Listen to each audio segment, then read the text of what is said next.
ಇದ್ದಾರೆ ಅಂತ ಹೇಳಬಹುದು. ಕೇವಲ ಗಲ್ಲಿಯಲ್ಲಿ ಮಾತ್ರ ಅವರ ಹೆಸರು ಕೇಳಿ ಬರ್ತಾ ಇಲ್ಲ, ಫಾರಿನ್ ನಲ್ಲೂ ಕೂಡ ಅವರಿಗೆ ಫ್ಯಾನ್ಸ್ ಇದ್ದಾರೆ. ಅಶ್ವಿನಿಗೆ ಚಾಲೆಂಜ್ ಹಾಕಿ ಗೆದ್ದು ಬೀಗಿದ ಪಟಾಕಿ ರಕ್ಷಿತಾ. ಬಿಗ್ ಬಾಸ್ ಟಾಸ್ಕ್ ವೇಳೆ ರಕ್ಷಿತಾ ಕೆಣಕಿದ್ದ ಅಶ್ವಿನಿ ಗೌಡ. ನಿನ್ನಂಥ 100 ಯೂಟ್ಯೂಬ್ ಚಾನಲ್ ಮಾಡಬಹುದು ಅಂತ ಹೇಳಿದ್ರು.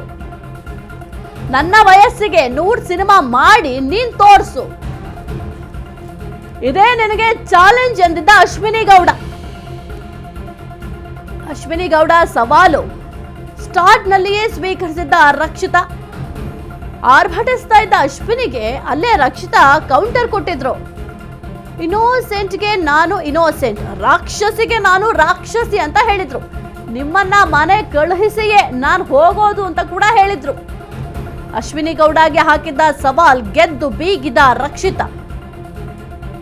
Rakshita runner up, Ashwini second runner up. ಅಶ್ವಿನಿಗೆ ಟಾಟಾ ಬಾಯ್ ಬಾಯ್ ಬಾಯ್ ಹೇಳಿದ ರಕ್ಷಿತಾ. ಅಶ್ವಿನಿಗೆ ಚಾಲೆಂಜ್ ಹಾಕಿ ಗೆದ್ದು ಬೀಗಿದ ರಕ್ಷಿತಾ. ಬಿಗ್ ಬಾಸ್ ಟಾಸ್ಕ್ ವೇಳೆ ರಕ್ಷಿತಾ ನನ್ನ ಅಶ್ವಿನಿ ಗೌಡ ಕೆಣಕಿದ್ರು. ನಿನ್ನಂಥ 100 ಯೂಟ್ಯೂಬ್ ಚಾನಲ್ ಮಾಡಬಹುದು ಅಂತ ಹೇಳಿದ್ರು. ನನ್ನ ವಯಸ್ಸಿಗೆ 100 ಸಿನಿಮಾ ಮಾಡಿ ನೀನ್ ತೋರ್ಸು ಅಂತ ಸವಾಲ್ ಹಾಕಿದ್ರು. ಇದೇ ನಿನಗೆ ಚಾಲೆಂಜ್ ಅಂತ ಅಶ್ವಿನಿ ಗೌಡ ಅವರು ಓಪನ್ ಚಾಲೆಂಜ್ ಹಾಕಿದ್ರು. ಅಶ್ವಿನಿ ಗೌಡ ಸವಾಲನ್ನ ಸ್ಪಾಟ್ ನಲ್ಲಿ ರಕ್ಷಿತಾ ಸ್ವೀಕಾರ ಮಾಡಿದ್ರು. ಆರ್ಭಟಿಸ್ತಾ ಇದ್ದ ಅಶ್ವಿನಿಗೆ ಅಲ್ಲೇ ರಕ್ಷಿತಾ ಕೌಂಟರ್ ಕೂಡ ಕೊಟ್ರು. ಇನ್ನೋಸೆಂಟ್ಗೆ ನಾನು ಇನ್ನೋಸೆಂಟ್, ರಾಕ್ಷಸಿಗೆ ನಾನು ರಾಕ್ಷಸಿ ಅಂತ ಹೇಳಿದ್ರು. ನಿಮ್ಮನ್ನ ಮನೆಗೆ ಕಳುಹಿಸಿಯೇ ನಾನು ಹೋಗೋದು. ಸದ್ಯಕ್ಕೆ ಒಂದು ಮಸಿ ಬಳಿಯುವಂತಹ ಒಂದು ಚಟುವಟಿಕೆನ ಬಿಗ್ ಬಾಸ್ ಅವರು ಕೊಡ್ತಾರೆ. ಆ ಒಂದು ಸಂದರ್ಭದಲ್ಲಿ ಅಂದ್ರೆ ಏನೀಗ ಕೆಲವೊಂದಿಷ್ಟು ಇನ್ಸಿಡೆಂಟ್ಗಳಾಗುತ್ತೆ. ಅಶ್ವಿನಿ ಮತ್ತೆ ರಕ್ಷಿತಾ ನಡುವೆ ಕೆಲವೊಂದಿಷ್ಟು ವೈಮನಸ್ಸು ಕೂಡ ಇರುತ್ತೆ, ಮನಸ್ತಾಪಗಳು ಕೂಡ ಇರುತ್ತೆ. ಒಂದು ನಾಮಿನೇಷನ್ ಮಾಡುವಂತಹ ಪ್ರಕ್ರಿಯೆಗಳಲ್ಲಿ ಸಹಜವಾಗಿ ಕೆಲವೊಂದಿಷ್ಟು ಚಟುವಟಿಕೆಗಳನ್ನ ಬಿಗ್ ಬಾಸ್ನಲ್ಲಿ ನೀಡ್ತಾ ಹೋಗ್ತಾರೆ. ಈ ಒಂದು ಮಸಿ ಬಳಿಯುವಂತಹ ಒಂದು ಚಟುವಟಿಕೆಯನ್ನು ನೀಡಿದಂತಹ ಸಂದರ್ಭದಲ್ಲೂ ಕೂಡ ಅಶ್ವಿನಿ ಗೌಡ ಅವರು ರಕ್ಷಿತಾಗೆ ಚಾಲೆಂಜ್ ಮಾಡ್ತಾರೆ.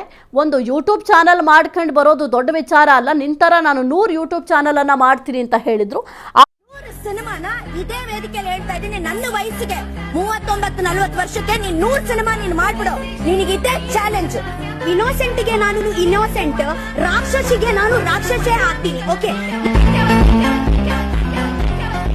ಮತ್ತೊಂದ್ಸತಿ ನಿಮ್ಗೆ ನೀವು ಸಿನಿಮಾ ಅಂತ ಹೇಳ್ತೀರಲ್ವಾ, ನಿಮ್ಗೆ ಇದೆ ಮನೆ ಕಲ್ಸ್ ನಂತರನೇ ನಾನು ಹೋಗ್ತೀನಿ ಅಂತ ಇದೆ ನಿಮ್ಗೆ ನಾನು ಹೇಳುವ ಚಾಲೆಂಜ್. ನಿನ್ನಂತ ಚಾನೆಲ್ಗಳು 100 ನಾನು ಮಾಡ್ಬೋದು, ನಂತರ ನೀನು 100 ಸಿನಿಮಾನ ಇದೇ ವೇದಿಕೆಯಲ್ಲಿ ಹೇಳ್ತಾ ಇದ್ದೀನಿ, ನನ್ನ ವಯಸ್ಸಿಗೆ 39-40 ವರ್ಷಕ್ಕೆ ನೀನ್ 100 ಸಿನಿಮಾ ನೀನ್ ಮಾಡ್ಬಿಡು, ನಿನಗಿದೆ ಚಾಲೆಂಜ್. ಇನ್ನೋಸೆಂಟ್ಗೆ ನಾನು ಇನ್ನೋಸೆಂಟ್, ರಾಕ್ಷಸಿಗೆ ನಾನು ರಾಕ್ಷಸೇ ಆಗ್ತೀನಿ. ಓಕೆ, ಮತ್ತೊಂದ್ಸತಿ ನಿಮ್ಗೆ ನೀವು ಸಿನಿಮಾ ಅಂತ ಹೇಳ್ತೀರಲ್ವಾ, ನಿಮ್ಗೆ ಇದೆ ಮನೆ ಕಲ್ಸ್ ನಂತರನೇ ನಾನು ಹೋಗ್ತೀನಿ ಅಂತ ಇದೆ ನಿಮ್ಗೆ ನಾನು ಹೇಳುವ ಚಾಲೆಂಜ್. ನಿನ್ನಂತ ಚಾನೆಲ್ಗಳು 100 ನಾನು ಮಾಡ್ಬೋದು, ನಂತರ ನೀನು 100 ಸಿನಿಮಾನ ನೀವು ಕೂಡ ಗಮನಿಸಿದ್ರಿ. ನಿನ್ನಂತಹ ಚಾನೆಲ್ಗಳನ್ನ ನಾನು 100 ಮಾಡಬಹುದು ನನ್ನ ವಯಸ್ಸಿಗೆ, ಅಂದರೆ 39-40 ವರ್ಷ ನನಗೆ.